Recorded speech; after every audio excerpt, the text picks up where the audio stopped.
Cannabis being essential is really kind of a cool thing, as anxiety and depression are going through the roof right now. And honestly, that is probably one of the biggest things cannabis has helped me with my brain injury.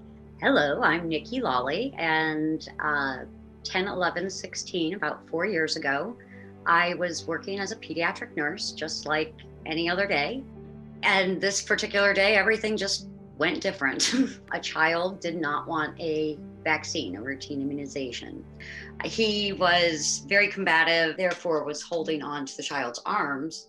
At that point, the child tucked his chin to his chest with full force, like a wrestling move, thrust his head back into my forehead.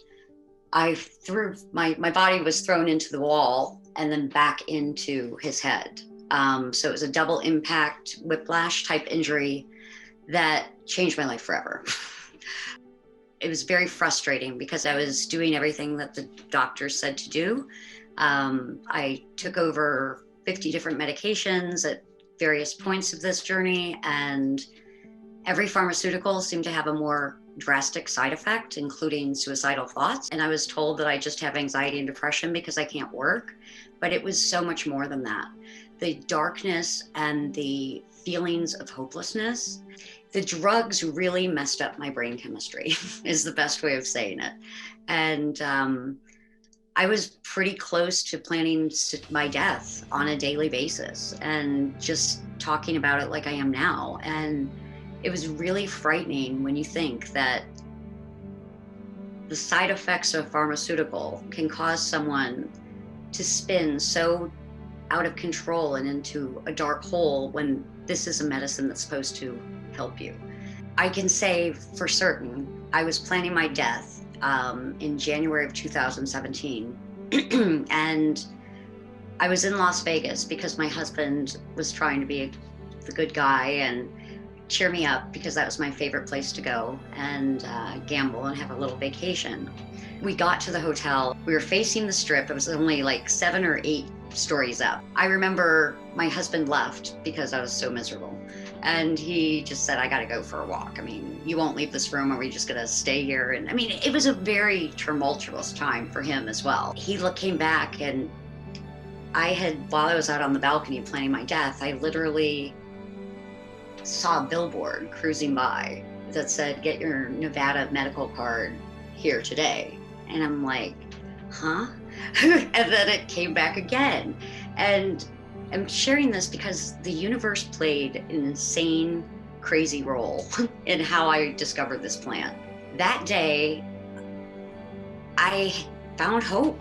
I went from being in a place of absolute blackness to going back out, getting my medical cannabis card, going to a dispensary, feeling overwhelmed as all get out. I mean, just leaving the house, you guys, at this point was a really, really big deal.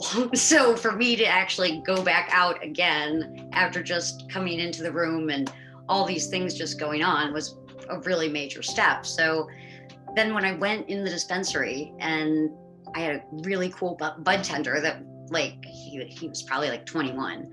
And here's this 46-year-old woman coming in here like, yeah, I'm a basket case. Can you help me? And he did. He really did. He got me off the ledge. He recommended cannabis that was really high in myrcene, great for pain relief, not great for mood. But for me, it got me off the ledge. It allowed me to come out of that hotel room every day after that. I tried tinctures and gummies and pills and things for under your tongue, lozenges. And the only thing I really found beneficial was actually smoking the joints that he had recommended. But what I found out was New York State does not have smokable flower. So despite having cannabis finally, all the products that we had, I spent hundreds and hundreds of dollars on. And I can honestly look you in the face and say not one of them helped, because there's a maximum cap on the THC percentage. And what I've learned through trial and error has been, I need THC. but I also need other things. I need minor cannabinoids, and I need a whole entourage of components for my medicine to work. Cannabis can be called adult use, rec, medical, whatever. But like wine, if you've had a stressful day at work, why not be allowed to unwind with a joint? Why should you have to be forced into the wine focus instead of having whole plant offered to you? I think we're really missing the boat from the political side, that they just don't seem to understand cannabis is really medicine. It's really hard to differentiate between the adult use and the medical use because there's a definite crossover.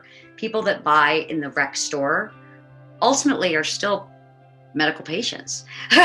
They're probably taking it for stress, for anxiety, for depression, but they're labeled adult use because they're going into the dispensary. They finally have access to something that they don't have to be ashamed of.